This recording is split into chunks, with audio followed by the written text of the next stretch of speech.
Bismillahirrahmanirrahim. Assalamualaikum warahmatullahi wabarakatuh.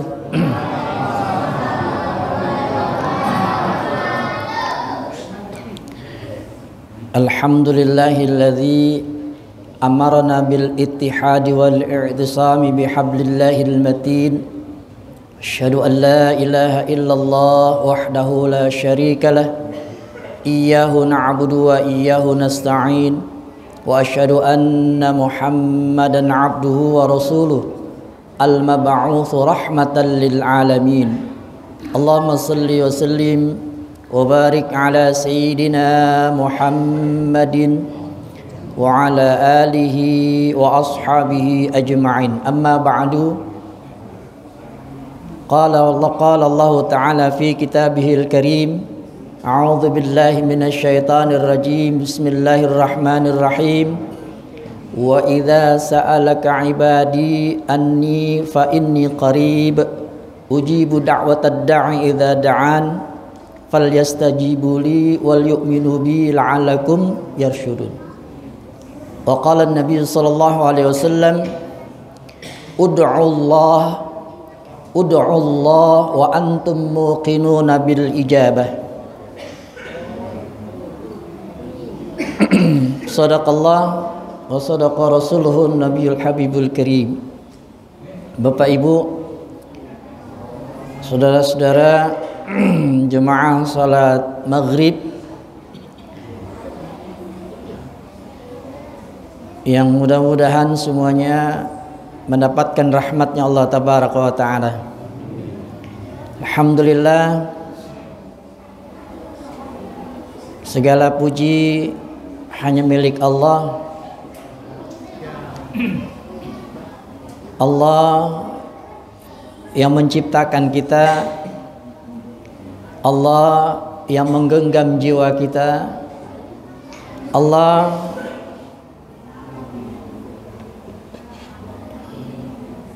yang menentukan segala urusan-urusan kita. Dan hanya kepada Allah tabaraka wa ta'ala kita setelah dihidupkan dan kita dimatikan kembali kepada Allah tabaraka wa ta'ala. Salat dan salam kita haturkan kepada teladan umat kekasih Allah tabaraka wa ta'ala, Nabiyina Muhammad sallallahu alaihi wa alihi wasallam. Setelah kita memuji Allah tabaraka wa ta'ala, bersalawat kepada Nabi sallallahu alaihi wasallam, maka mari di kesempatan yang baik ini, di malam yang dimuliakan oleh Allah, malam Jumat, di tempat rumah di bumi yang paling dimuliakan oleh Allah tabaraka wa ta'ala, yaitu masjid, mari kita tingkatkan ketakwaan kita, ketaatan kita untuk selalu menjalankan apapun yang diperintahkan Allah, menjauhi apapun yang dilarang oleh Allah tabaraka wa ta'ala. Wa tazawwadu fa inna khairaz zadit taqwa. Bekal terbaik menghadap Allah adalah takwa. Hanya dengan takwalah Allah akan memasukkan kita ke dalam syurganya. Bapak Ibu mahnya. Baik, Bapak Ibu yang dirahmati Allah, kita akan lanjutkan lagi pembahasan kita, membahas buku yang dikarang oleh Khalid bin Sulaiman Ar-Rib'i, ya, Min Ajaibid Doa, keajaiban doa. Ada yang ingat kemarin kita sampai mana? Saya nggak nandain, Pak. Sampai mana kita kemarin? Nggak ini ya? Nggak apa? Nggak apa sih namanya? Nggak di apa? Ya, nggak di apa sih namanya? Kalau nyatet nggak mungkin ya, kadang-kadang nggak ada yang bawa catatan. Iya, sampai mana kita? Saya nggak ini nih ya. Ditolaknya doa. Adab-adab berdoa udah ya? Hah? Adab-adab berdoa udah. Benarnya adab berdoa udah? Hah?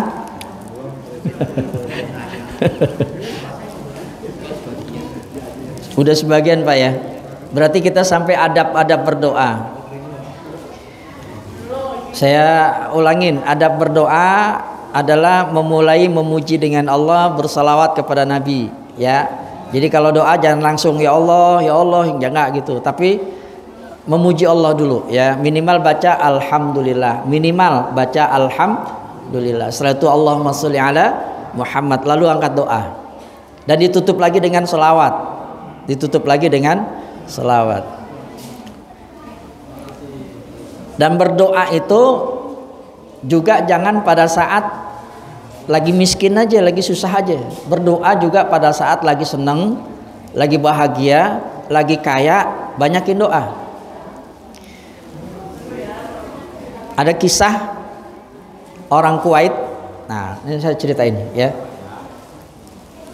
Orang Kuwait, dua pemuda orang Kuwait dari Kuwait datang ke Arab Saudi. Datang ke Arab Saudi ya, pakai mobil. Ya, pakai mobil. Lalu perjalanan pulang dari Arab Saudi ke Kuwait ya, tiba-tiba mobilnya mogok, rusak. Ya. Dan itu terjadi pada hari Jumat. Lalu dia berdua ini bingung. Karena kalau hari Jumat di Saudi itu toko-toko semua tutup, bengkel tutup semua ya. Itu hari Jumat. Jadi nggak ada yang buka tuh hari Jumat ya. Karena memang libur. Nah, kedua pemuda ini bingung nih ya. Akhirnya duduk-duduk di pinggir jalan, di padang pasir itu.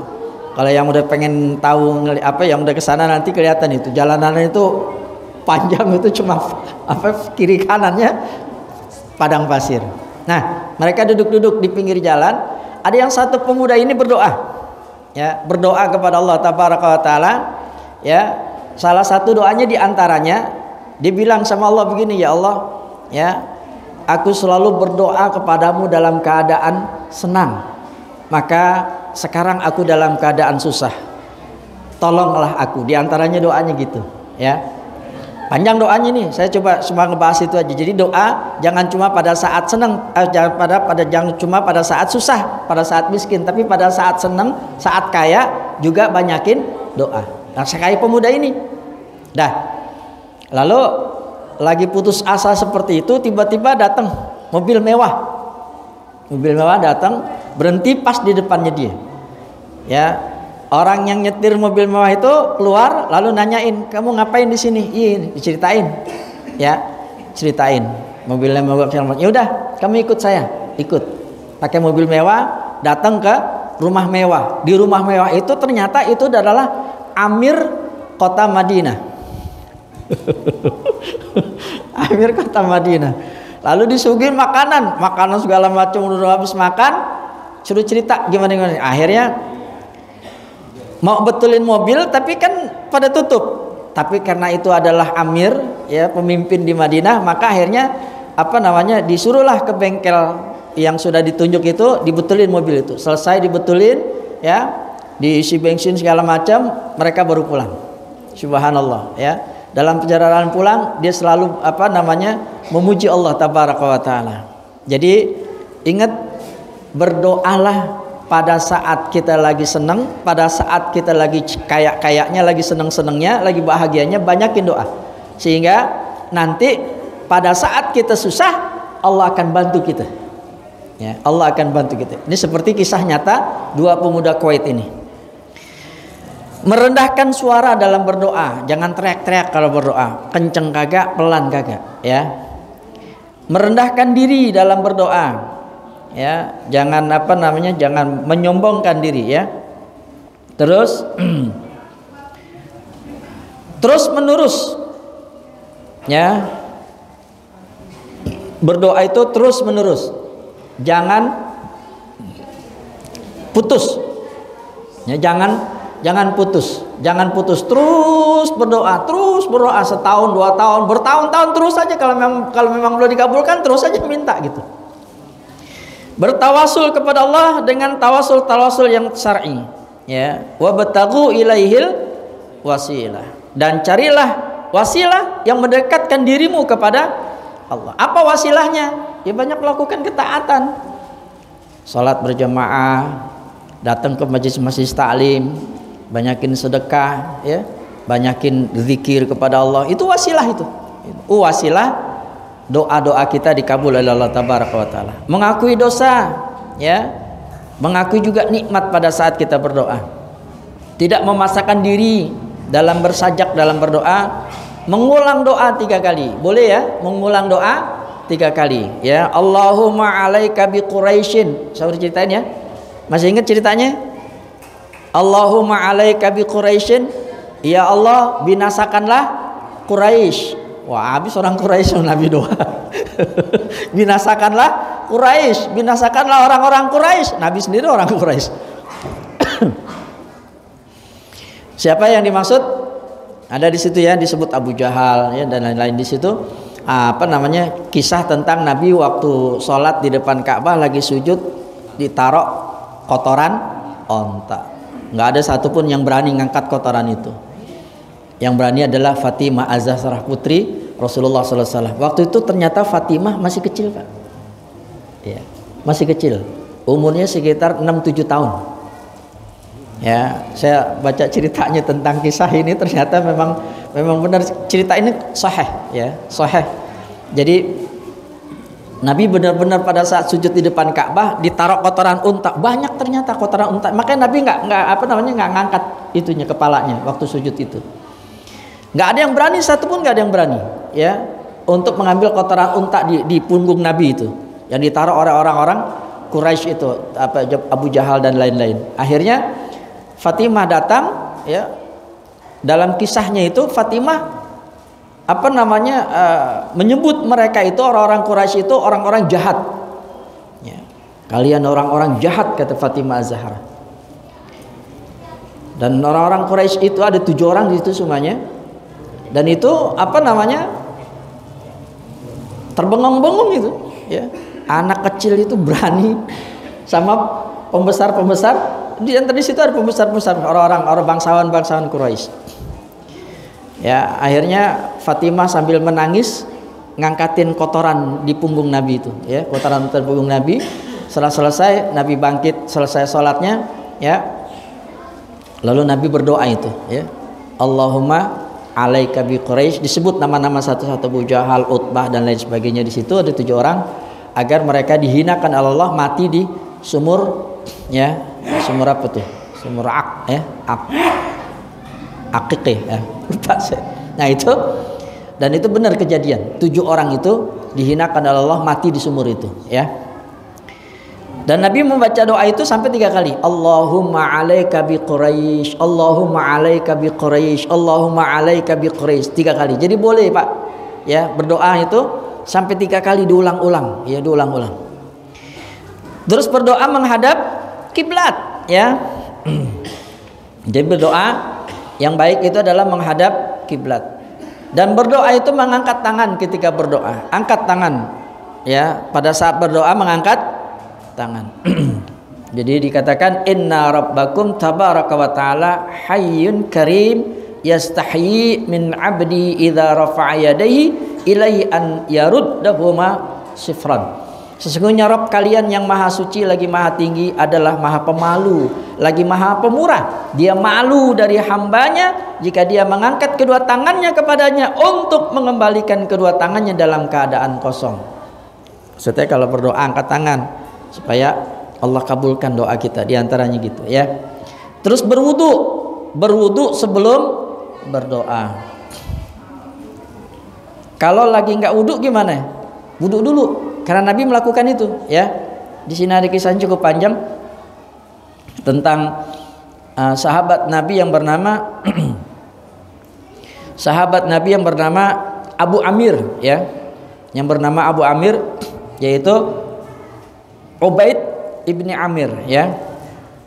Ubaid ibnu Amir yang meninggal dalam peperangan di perang Hunain. Nah ini istrinya datang minta agar bukan sahabat-sahabatnya yang bernama di sini diceritakan Abu Musa ya, Abu Musa al-Asari, dan di situ diminta agar Abu Amir sebelum meninggal dunia itu minta agar menemui Rasulullah SAW untuk mendoakan beliau ya agar diampuni dosanya. Maka Rasulullah SAW mendengar berita itu, Rasulullah pun meminta air untuk berwudu karena Rasulullah dalam keadaan tidak berwudu, batal wudu.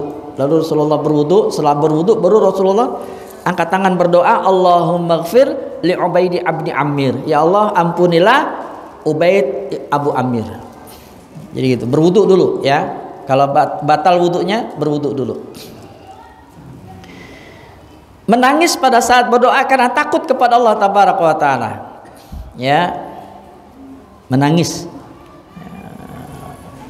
Menangis karena takut, ya. Menangis karena takut. Takut kepada Allah tabaraka wa taala, takut karena siksanya, takut karena azabnya, takut dengan azab kuburnya, takut dengan Masya Allah ya. Ya, jadi menangis ini menunjukkan kekhusyuan ya insyaallah. Menampakkan rasa butuh ya, benar-benar butuh kepada Allah. Hendaklah orang yang berdoa memulai dari dirinya ya sendiri apabila hendak mendoakan orang lain. Contoh doa kepada orang tua itu kan Allahumma gfirli wali walidayya. Jadi diri kita dulu ya, baru orang tua kita. Jadi gitu ya, Allahumma gfirli wali walidayya. Doain diri kita dulu baru orang lain. Termasuk doa kepada orang tua aja, diri kita dulu baru kedua orang tua kita ya. Tidak melampaui batas dalam berdoa. Di sini Nabi sallallahu alaihi wasallam bersabda, sayakunu fi hadhil ummah qaumun ya'taduna fit tuhur wad du'a. Akan ada pada umat ini sekelompok orang yang melampaui batas dalam hal bersuci dan berdoa. Dalam hal bersuci dan berdoa. Dalam hal bersuci itu melampaui batas air misalnya ya. Nanti insya Allah dibahas panjang lebar nih sama Ustadz Abdul Muhid Murtada. Kita kemarin baru sampai ke yang rukun, yang wajib, yang sunahnya belum ya. Nah nanti ngebahas tentang wudhu, sunah-sunahnya segala macam, termasuk nanti dalam berwudhu itu tidak boleh boros dalam air. Nah, kan kita kalau ngelihat nih masih banyak nih, bukan cuma anak-anak ya, orang dewasa aja kalau wudhu itu kerannya dibuka pol ya. Kerannya dibuka pol, nggak tahu kenapa, padahal kagak enak tuh kalau keran dibuka pol kan kenceng banget ya, ya. Kecil aja ya. Kalau ngelihat Nabi wudhu ya Allah, ya kayak memang disuruh susah sama air. Kalau kita kan di sini banyak air. Nabi, Masya Allah. Iya, ada nggak satu mutnya Pak? Segini nih. Ya. Nabi wudhu segini Pak, airnya Pak. Kita siapa? 10-20 gini ya? Ya, Allahu Akbar. Masya Allah. Jadi jangan berlebih-lebihan. Berdoa begitu juga, jangan berlebih-lebihan. Bertobat mengembalikan hak orang lain yang pernah diambil secara zalim, mendoakan kedua orang tua orang-orang mukmin ya. Rabbighfirli wali walidayya wa liman dakhala baiti mu'minan wal mu'minin wal mu'minina wal mu'minat ya. Wala tajidziz zalimina illa tabara. Terus tidak meminta kecuali hanya kepada Allah. Menghadirkan hati. Nah ini penting nih ya. Nabi bersabda, ud'ullaha wa antum muqinuna bil ijabah. Berdoalah kalian kepada Allah ya, dan kalian dalam keadaan yakin akan dikabulkan. Ya. Diingat-ingat nih, ud'ullaha wa antum muqinuna bil ijabah. Mintalah, berdoalah kepada Allah, yakin doa dikabulkan sama Allah. Ini menghadirkan hati nih ya. Sekali lagi, ud'ullah wa antum muqinuna bil ijabah. Mintalah, berdoalah kepada Allah dan yakin doanya dikabulkan sama Allah. Wa'lamu annallaha la yastajib du'aan min qalbin ghafilin lah. Ketahuilah, kata Rasulullah SAW, sesungguhnya Allah tidak akan mengabulkan doa yang datang dari hati yang lalai, ya, hati yang main-main, ya. Doanya nggak serius gitu ya, main-main doanya, nggak apa ya gitu ya. Ya termasuk juga kalau misalnya, maaf nih ya, lagi baca doa nih imam atau khatib atau apa ya itu, amin amin amin amin. Nggak ada bener-bener ya. Bisa jadi tuh orang yang amin amin kagak ngerti tuh bacaan doa itu ya, sehingga amin amin aja sampai pada saat apa namanya, subhana rabbika rabbil izzati amin. Amin. Nah ini yang nggak apa namanya, nggak pada tempatnya. Bisa jadi kagak ngerti, bisa jadi juga main-main ya. Jadi kayak seolah-olah kagak serius ya mengamini doa orang yang sedang berdoa. Lalu menghadirkan hati ya, dianjurkan menggunakan doa-doa simple yang terdapat di dalam Al-Quran dan Sunnah Nabi SAW ya. Doa-doa yang simple, ngambil dari doa-doa yang ada dalam Al-Quran maupun doa-doa Nabi SAW. Menutup doa dengan ungkapan yang sesuai dengan permohonan ya. Melakukan amal soleh sebelum mulai berdoa, ini penting nih, melakukan amal soleh sebelum berdoa ya. Melakukan amal soleh sebelum berdoa. Jadi Bapak Ibu yang dirahmati Allah, kalau pengen doa kita dikabul sama Allah Tabaraka wa Ta'ala, selain syarat-syarat yang kemarin kita sudah bahas ya, juga iringin doa kita dengan amal soleh. Di antaranya misalnya sholat berjamaah ya, terus bersedekah, melakukan kebaikan kepada orang dan lain-lain ya. Banyak melakukan amal soleh, melakukan kebaikan, itu akan mengiringi terkabulnya doa kita ya, insya Allah. Baik Bapak Ibu yang dirahmati Allah, nah sekarang kita masuk ke tempat-tempat di mana doa dikabulkan oleh Allah Tabaraka wa Ta'ala. Yang pertama yaitu malam Lailatul.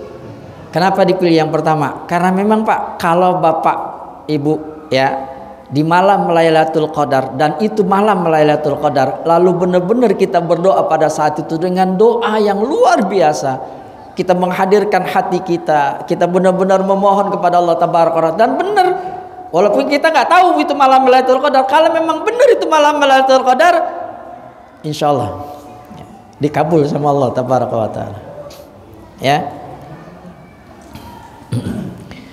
Dari Aisyah radhiyallahu anha, dia berkata, aku bertanya kepada Rasulullah SAW, ya Rasulullah, bagaimana menurutmu apabila aku mengetahui kapan malam Lailatul Qadar, doa apa yang mesti kuucapkan pada waktu itu?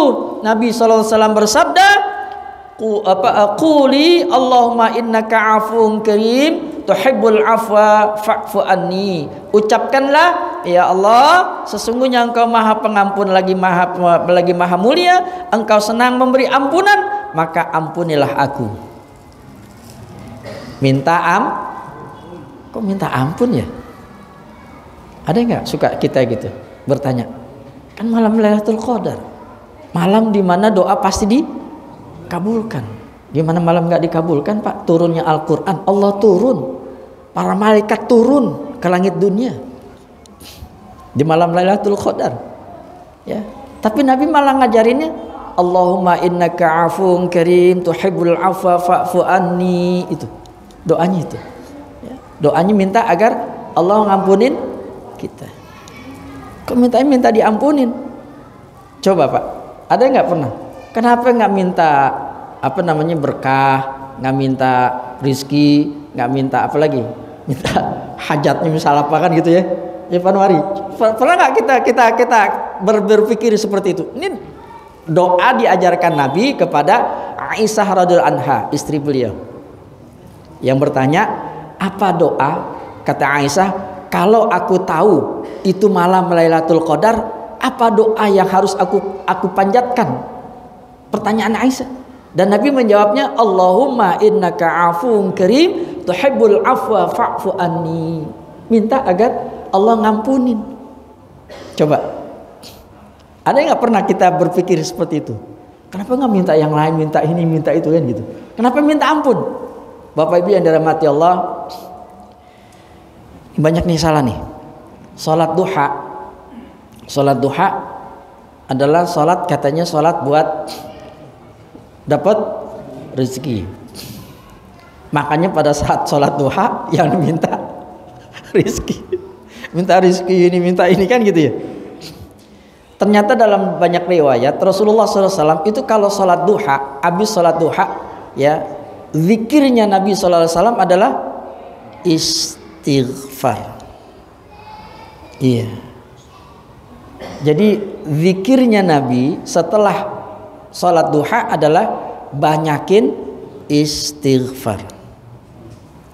Lalu lagi-lagi istighfar, lagi-lagi istighfar. Kenapa? Bapak Ibu yang dirahmati Allah, ingat ya, di antara penghalang doa nggak dikabulkan oleh Allah Tabaraka wa Taala adalah dosa. Dosa.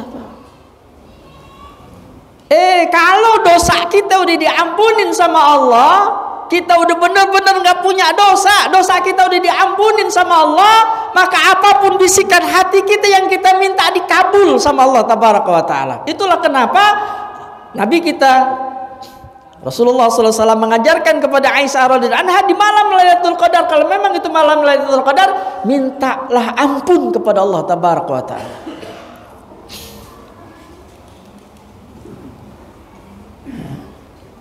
Jadi itu kuncinya Bapak Ibu. Minta ampun, banyakin minta ampun. Karena memang dosa kita ini banyak banget Pak. Lalai kita banyak daripada taatnya kita kepada Allah Tabaraka wa Taala. Makanya minta ampun kepada Allah.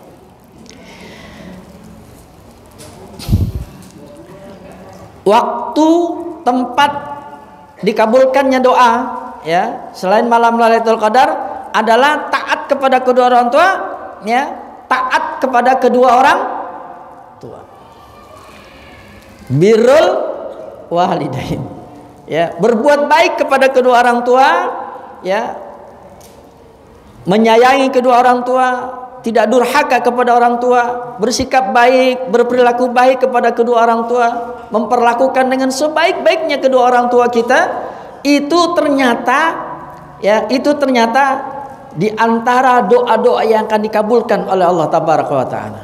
Bapak Ibu, kemarin saya ceritain tentang Ustadz, nggak usah jauh-jauh deh, Ustadz Anton Sutanto, yang beliau begitu luar biasa perhatiannya kepada ibunya ya, dan ternyata sekarang alhamdulillah ya. Jadi Masya Allah ya, anak yang benar-benar berbakti kepada orang tuanya, berbuat baik kepada orang tuanya, maka hidupnya pasti akan diberkahi oleh Allah Tabaraka wa Taala. Jadi kalau misalnya sekarang nih kita ngerasa hidup kita susah misalnya kan gitu ya, maaf nih misalnya ya, usaha hancur lagi, usaha hancur lagi, oh begini salah, begitu salah, masih salah juga kan gitu. Udah berdoa salah, sholat udah rajin salah, masih salah aja, masih aja belum dikabul sama Allah. Bisa jadi dulu orang tua kita udah nggak ada nih misalnya, bisa jadi dulu kita durhaka sama kedua orang tua kita. Ada kisah tentang seorang hafiz Quran ya, ada kisah tentang seorang hafiz Quran yang dia susah banget ngapalin Quran ya, susah banget ngapalin Quran, padahal kepengen banget bisa menghafal Al-Quran, tapi susah banget ya. Maksudnya susah itu nggak semuanya, maksudnya gini, dia menghafal nih, ntar ada aja tuh yang nggak apa namanya, nggak nyangkut, ada aja yang nggak nyangkut, ada yang nggak nyangkut ya. Sementara teman-temannya udah sampai sekian juz, dia masih manteng aja di situ, ya, pengen sampai lebih nggak bisa juga. Kenapa kan gitu ya? Lalu ustadznya sambil ngobrol-ngobrol gitu, dan akhirnya terbuka di antaranya adalah, coba kamu pernah nggak menyakiti orang tua kamu? Pernah nggak kamu membuat sedih orang tua kamu? Diinget-inget sama dia, pernah ternyata. Sekarang juga datengin orang tua kamu, minta maaf, minta ampun, minta ridhonya. Ya. Padahal itu orang tua waktu nganterin si dia anaknya itu ke rumah tahfiz udah redo. Ini saya ceritain lagi nih, kisah tentang seseorang yang rumah tangganya berantem melulu. Jadi suami istri ini berantem melulu, ya. Nggak sampai cerai tapi dia berantem melulu, sejak nikah tuh berantem melulu, berselisih melulu. Dan ternyata itu adalah doa dari ibunya. Ini kisah nyata nih ya. Doa dari ibunya waktu di Mekah. Ini kisahnya di Mekah, di depan Ka'bah. Nih ibu sama anak lagi melaksanakan ibadah umroh, bertengkar di depan Ka'bah, bertengkar. Nggak tahu masalahnya apa. Diceritakan kedua ibu sama anak ini, si perempuan, anaknya perempuan, bertengkar di depan Ka'bah. Pada saat bertengkar si ibu melontarkan kata-kata, ya, melontarkan kata-kata di depan Ka'bah, melontarkan kata-kata. Dia mengatakan kepada anak si putrinya ini, ya, kamu nanti kalau nikah nggak akan bahagia. Dan pada saat menikah, sampai dia menikah itu, dia benar-benar dalam keadaan nggak bahagia, berantem lu, ada aja masalah dalam rumah tangga itu. Akhirnya diceritakan itu kepada seorang sah, ya, di Madinah, diceritakan itu. Pada saat diceritakan, dibilang apa sah itu bilang, ya, kamu sudah minta ridho, minta maaf sama orang. Udah, ibu saya sudah meridhokan, ibu saya sudah memaafkan saya. Apa kata syekh itu, ya? Kata kiai di sana di Madinah, kalau kita di sini kiai gitu ya. Apa kata kiai? Doa ibumu, ya, doa ibumu, ridho ibumu yang sekarang itu tidak menghapus doa ibumu yang sebelumnya, yang udah dikabul sama Allah. Hati-hati nih. Jadi doa emaknya yang mendoakan putrinya di depan Ka'bah agar rumah tangganya tidak bahagia, itu dikabul oleh Allah sehingga rumah tangganya nggak berbahagia. Padahal emaknya udah meridhoi dia, udah ikhlas, ya, minta, bahkan sampai emaknya itu minta sama Allah agar dicabut doanya itu, omongan doanya, karena udah dikabul sama Allah. Hati-hati nih, ya. Jadi doa orang tua, kembali lagi kepada si Hafiz itu, dia datang, dia minta maaf, dia minta ampun, diceritain waktu itu pernah begini segala macam. Orang tuanya akhirnya, emaknya itu memaafkan, mengampuninya dia, meridhoi dia, balik lagi, subhanallah, jadi hafiz Quran. Ya, ridho orang tua. Jangan pernah menyakiti orang tua. Jangan buat orang tua sakit hati, sedih karena perbuatan kita. Itu udah durhaka. Ingat ya, bahkan sampai bahkan sampai kalau nih kita 5 bersaudara misalnya, ya, 5 bersaudara, ada abang kita, ada adik kita, lalu kita bertengkar dengan saudara, bertengkar bahkan sampai bermusuhan, memutuskan tali silaturahim, itu termasuk durhaka kepada kedua orang tua. Hati-hati tuh. Kenapa kok dibilang durhaka kepada orang? Kenapa? Karena orang tua nggak seneng ngelihat anaknya pada bertengkar.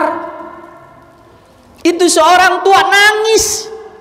Mungkin dia kagak tunjukkan kepada anak-anaknya, tapi si orang tua ini nangis, hatinya sedih, hancur ngelihat anak-anaknya bertengkar, bermusuhan, sampai memutuskan tali silaturahim. Hati-hati itu. Udah termasuk durhaka, dan itu bisa menjadi penghalang doa. Setelah sholat wajib, saya nggak panjangin lebar ini deh.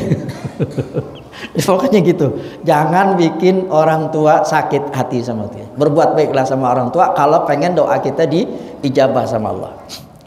setelah sholat wajib. Setelah sholat wajib. Jawfal lailil akhiri wa duburas salawatil maktubat. Doa yang dikabulkan oleh Allah tabaraka wa taala adalah kata Rasulullah sallallahu alaihi wasallam dari Abu Umamah Al-Bahili radhiyallahu an, ya, dia berkata, ada yang bertanya, wahai Rasulullah, doa manakah yang lebih didengar oleh Allah tabaraka wa taala? Kata Rasulullah sallallahu alaihi wasallam, jawfal lailil akhir, ya, doa di sepertiga malam terakhir, dan waduburas salawatil maktubah, doa setelah salat yang wajib. Sepertiga malam terakhir, sepertiga malam terakhir, dan setelah salat wajib. Ternyata masih banyak ya saudara-saudara kita kalau habis salat wajib itu buru-buru. Iya, apa Pak tadi? Langsung kabur. Kalau dulu tuh disebut, nah kalau kiai-kiai dulu bilang Allahumma, lantas jalan. Assalamualaikum, assalamualaikum, langsung jalan. Kalau sekarang kagak sebenarnya. Assalamualaikum, assalamualaikum, keluarin HP. Padahal adalah setelah sholat wajib, kata Rasulullah SAW, setelah sholat wajib adalah waktu di mana doa dikabul sama Allah tabaraka wa taala. Allahu akbar, kesempatan padahal. Dan sepertiga malam terakhir, Bapak Ibu, tentang sepertiga malam terakhir ini ada kisah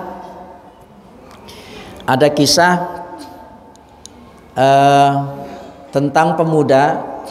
Ini kisah ini dialami oleh, sebentar ya, saya agak ingat lupa nih. Doanya banyak nih Pak, doa tentang apa namanya, kisah doa apa namanya, sepertiga malam terakhir ya. Jadi udah masuk ya.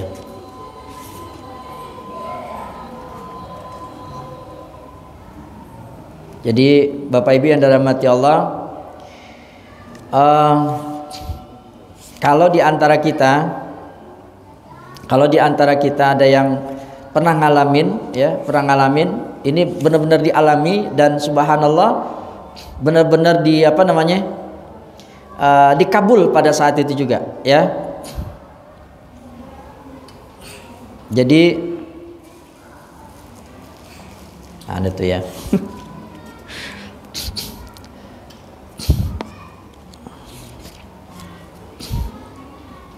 Dia mengalami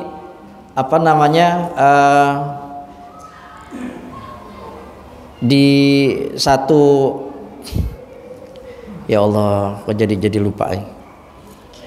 Jadi di sini dikisahkan tentang terkabulnya doa di sepertiga malam terakhir, dan doa dikabulkannya itu bukan pakai sehari dua hari. Malam itu dia berdoa, paginya langsung dia mendapatkan kabar gembira. Oh maaf, jadi ini kisah tentang, saya baru ingat, tentang seorang mahasiswa. Jadi gini, dosennya ngumumin, nih hari ini nih ngumumin, besok ulangan ya. Sedangkan dia belum siap nih, dan itu ulangan itu menentukan, dia belum siap ya. Lalu dia mikir gimana caranya supaya ulangan besok itu nggak jadi ya. Malamnya dia berdoa. Ini benar-benar Pak, ini beneran. Malamnya sepertiga malam dia berdoa. Dia ingat, oh ya, satu-satunya jalan cuma minta sama Allah. Dia minta sama Allah, dan dia ingat bahwa Rasulullah menjanjikan siapa yang berdoa di sepertiga malam terakhir akan dikabulkan oleh Allah. Maka dibangun di sepertiga malam terakhir, lalu dia berdoa minta agar besok nggak jadi ujian, besok agar nggak jadi ulangan. Dan bener aja dosennya nggak datang, nggak jadi ulangan. Ya, terus dosennya menitipkan bahwa ulangannya diundur besoknya. Ya, ini si pemuda ini, Ya, si pemuda ini bukan sekali doang, sampai 2 kali Pak. Si pemuda ini ya karena memang belum siap banget, itu materinya susah banget gitu ya, belum siap banget, dia lagi minta lagi sama Allah agar besoknya itu juga nggak jadi hujan. Diminta lagi di seperti malam dan bener nggak datang lagi tuh dosen, nggak jadi ulangannya diundur sampai di hari yang ketiga, dan dia sudah siap pada saat itu. Bayangin Pak, dikabul.